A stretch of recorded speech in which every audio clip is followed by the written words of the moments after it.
Sob pressão, Roriz desiste de concorrer ao governo do DF. Desistência acontece poucas horas depois do impasse no julgamento da lei da ficha limpa. Detran ignora a lei e não usa dinheiro de multas para educar motoristas. E em Sobradinho, igreja lotada para ver padre, que também é médium.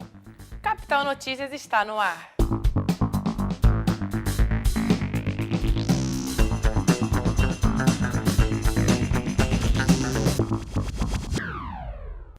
Boa noite.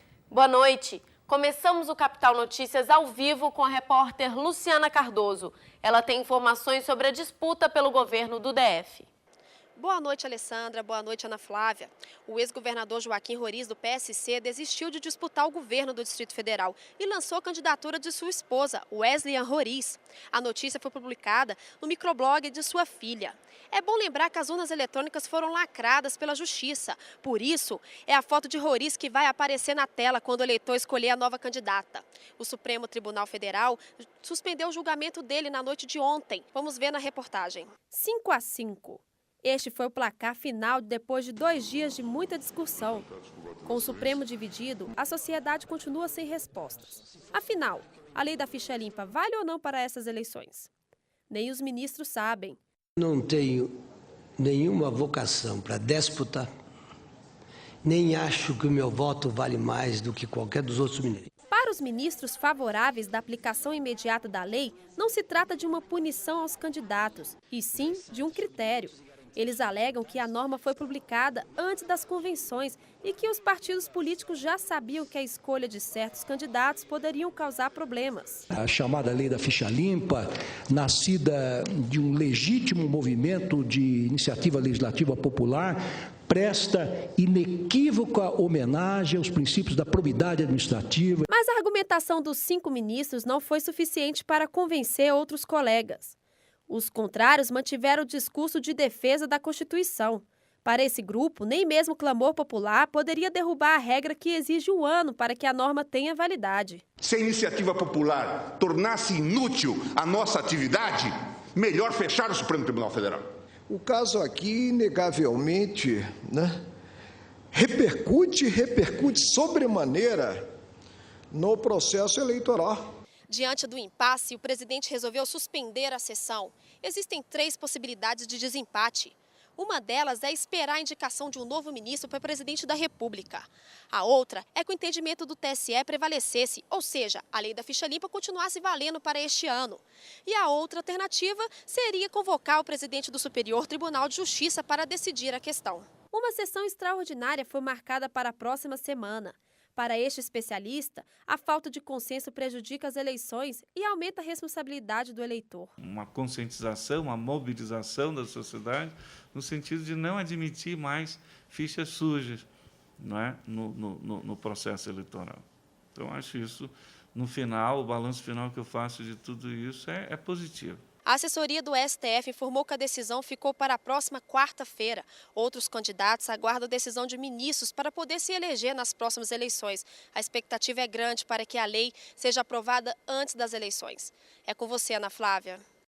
E o Parque Nacional de Brasília está mesmo sendo o maior prejudicado com a seca aqui no DF. De longe dá para ver a fumaça. Há 122 dias não chove em Brasília. O cenário é o mesmo nos 4 cantos da cidade. Sol escaldante, folhas secas e fogo, muito fogo. Esse período agora em que a gente está passando, os ventos estão muito fortes, né? A umidade do ar está muito baixa e a vegetação está muito densa. O Parque Nacional queimou durante 4 dias e permanece fechado desde domingo. O governador, Rogério Rosso, decretou estado de emergência na capital. Os brasilienses vivem a pior seca dos últimos 3 anos. No DF já foram registrados mais de 1.700 focos de incêndio. Só aqui, no Parque Nacional, mais de 13 mil hectares foram totalmente devastados pelas chamas, o equivalente a 10 mil campos de futebol. O incêndio desta semana não foi o único que devastou o parque. Esse fogo foi numa rapidez incrível. Ele consumiu em 24 horas o que o incêndio de 2007 levou 1 semana para consumir. Apesar dos números assustadores, as perspectivas são boas. Então logo as chuvas comecem a cair isso vai ser acelerado, né? Então a gente pode ficar tranquilo com essa questão da recuperação da flora. A água mineral, ponto turístico localizado dentro do parque, deve ficar fechada por tempo indeterminado, até que todos os focos de incêndio sejam apagados. Vanessa Marques traz um panorama desse quadro e uma boa notícia para quem está esperando a chuva. Boa noite, Vanessa. Boa noite, Alessandra. Só no Parque Nacional de Brasília foram 35 focos em 5 dias. Os dados são do Instituto de Pesquisa Econômica Aplicada, o IPEA, que descobriu fogo por imagens de satélite. A esperança para mudar esse quadro é que a chuva venha logo, mas isso só deve acontecer na semana que vem. A partir de hoje, o tempo começa a ficar nublado, mas ainda mantém períodos de névoa seca. A temperatura continua alta, varia entre 20 a 32 graus. Já a umidade relativa do ar pode chegar a 20%. Você sabe para onde vai o dinheiro arrecadado com as multas de trânsito? A lei determina que parte dessa verba seja destinada à educação, mas na prática isso quase nunca acontece. Só no primeiro semestre de 2010, esse estudante foi multado 6 vezes. O motivo? Excesso de velocidade. Ao todo, ele desembolsou R$ 600. Eu sei que estava mais rápido do que devia. E as câmeras, os pardais, eu acredito que eles são bons para realmente reduzir um pouco a velocidade. Pagar as multas, Pedro pagou. Agora, o destino do dinheiro, ele diz que não faz ideia. Só não sei se o dinheiro está sendo bem usado. Ele não é o único. Em Brasília, boa parte da população está na mesma situação. Não sabe como o dinheiro das multas é usado. Não tenho ideia, nunca tinha parado para pensar nisso. Eu não tenho nem ideia, não sei mesmo. Queria até saber, né? O artigo 320 do Código Brasileiro de Trânsito é bem claro. O dinheiro arrecadado com as multas deve ser usado exclusivamente para pessoal, engenharia, fiscalização e educação no trânsito. No primeiro semestre de 2010, o Detran arrecadou R$ 600 milhões. 27 milhões e meio foram aplicados na sinalização das vias, 3 milhões e 300 mil em fiscalização.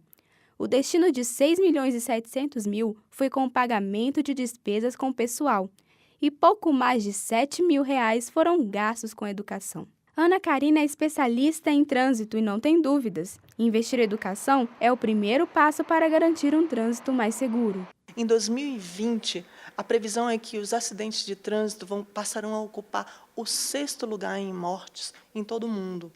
Então, quer dizer, é através da prevenção, é através da divulgação do que pode ser feito, da educação, é que a gente vai conseguir minimizar esse número.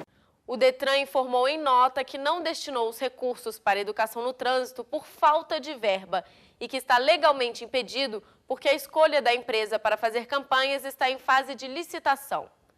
Confira no próximo bloco a história de um padre que também é médium. E mais... Aprenda o que fazer com seu lixo eletrônico.